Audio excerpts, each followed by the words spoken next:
강호순 같은 경우에는 또 특히 자기 통제에 굉장히 능했다고 들었거든요. 네. 네. 자기도 통제를 잘하고 특히 상대방을 조종하는 능력이 워낙 뛰어나가지고 저도 그 첫 장면에서 처음 만날 때 0.1초 사이에 심부름을 할 뻔했어요. 저도.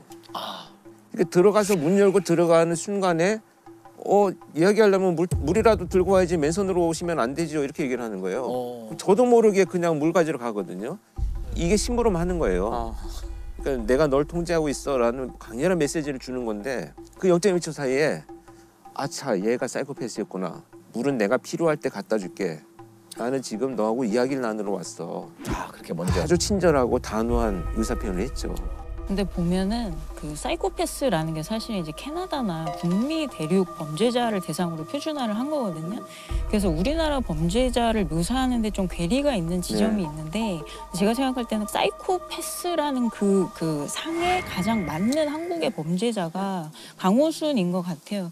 그러니까 입심이 좋고 말을 번지르르하게 잘해서 이제 피상적인 매력이 있는 건데 사실 정남규 같은 경우는 사회 부적응자에 가깝고 강호순 같은 경우가 언변이 굉장히 유창해서 곤란한 질문이 오면 그걸 잘 피해가고 대화를 주도하면서 그 본인이 끝까지 이제 통제권을 쥐려고 하고 그 강호순은 굉장한 그 성적인 자신감이 있어요. 실제로 이제 강호순은 결혼을 4번 했거든요. 그러니까 외국에서 얘기하는 사이코패스 기준에서 그런 이성적인 관계라든지 결혼이나 동거를 여러 번 한 사실 뭐 유영철, 정남규 다 해당이 되지 않고 유일하게 강호순만 그런 이성에 대한 자신감과 뛰어난 언변과 그런 걸 이용한 또 범죄를 저지르죠.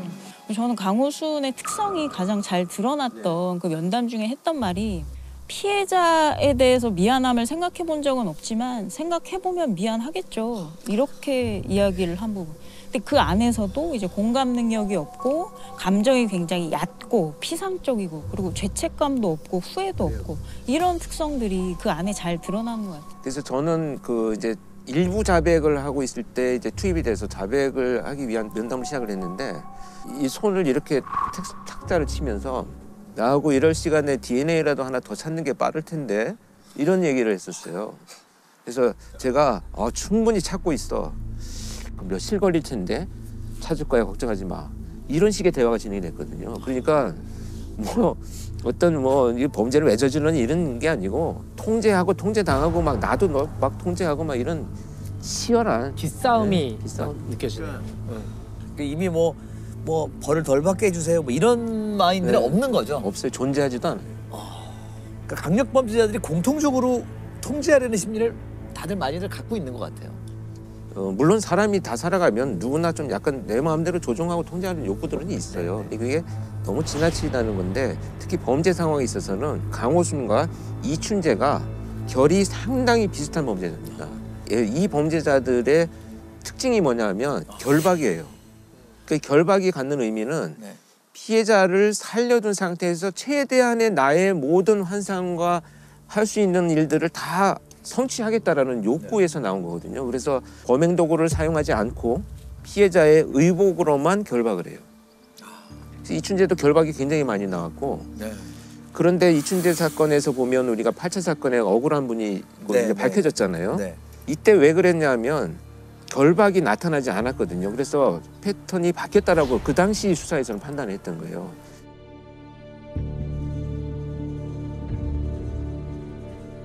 그런데 반드시 나타나지는 않습니다. 시그너처가. 환경에 따라서 실패할 수도 있는데 문제는 뭐냐? 그렇게 실패를 하게 되면 그 다음 사건에서 훨씬 더 많이 나와요. 그래서 이춘재 사건도 9차 사건에 보면 결박이 훨씬 더 많아졌어요. 그러니까 8차에서 실패한 자기의 시그너처를 다음 사건에서 더 드러내는 이런 경향성을 보이게 되죠. 유영철, 정남규는 자기만의 성에 갇혀 있다라고 한다면 강호순은 오히려 좀 지배하려는 욕구가 훨씬 더 높았고 아주 오만하고요. 근데 강호순 같은 경우에 가장 두려운 거는 여죄가 얼마나 있을지 알 수가 없다는 거거든요. 그러니까 이제까지 밝혀진 강호순의 사건들은 강호순 주거지 반경 17km 이내에 다 분포를 해요. 근데 나중에 알고 보니까 사실은 알려진 강호순의 첫 범행은 여기 강원도 정선에서 네. 출근길에 공무원이 실종된 사건이 있었는데 사실 그것도 이제 강호순의 범행으로 나중에 밝혀진 네. 거죠. 이게 수원이나 그 안양군포 일대가 아닌 다른 지역에서 완전 떨어진 강원도에서 이제 범죄가 발생한 거잖아요. 근데 이제 여죄를 캐려고 하면 강호수는 증거 갖고 오면 그때 말해주겠다. 그러니까 이런 식의 오만한 태도를 계속 보여서 여죄가 얼마나 더 있을지 사실 알 수가 없어요. 그냥 미물들도 생물들도 결국에는 자기한테 이로운 쪽으로 하는 거잖아요, 행동을. 근데 그 사람은 이제 왜 그렇게 그런 걸 했을까? 시신을 또 처리해야 되고 그걸 감춰야 되고 계속 숨어 다녀야 되고 그럼에도 불구하고 그렇게 한다는 거는 그러니까 우리가 생각할 때는 연쇄살인을 왜 저지르냐. 아까 심의관이 말씀하신 것처럼 이렇게 숨어 다녀야 되고 은폐해야 되고.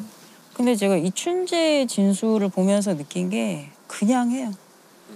그냥 본인의 범행에 대해서 얘기하는 걸 들으면 수십 년 전 사건인데도 어제 내가 누구랑 만나서 밥 먹었다는 얘기를 하는 것처럼 그냥 얘기를 해요.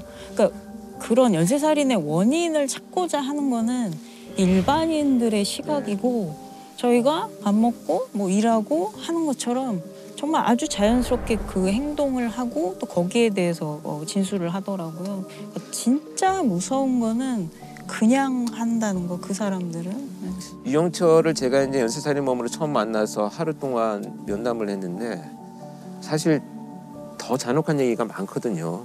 그 면담이 끝나고 나왔을 때 제가 듣지 않아도 될 이야기, 피해자에 대한 너무나 고통스러운 감정, 이걸 듣는 것만으로도 내 삶이 앞으로 평범해질 수 있을까라고 하는 이런 어떤 약간의 충격이었습니다. 그렇죠. 그들은 참 그런 자들이죠.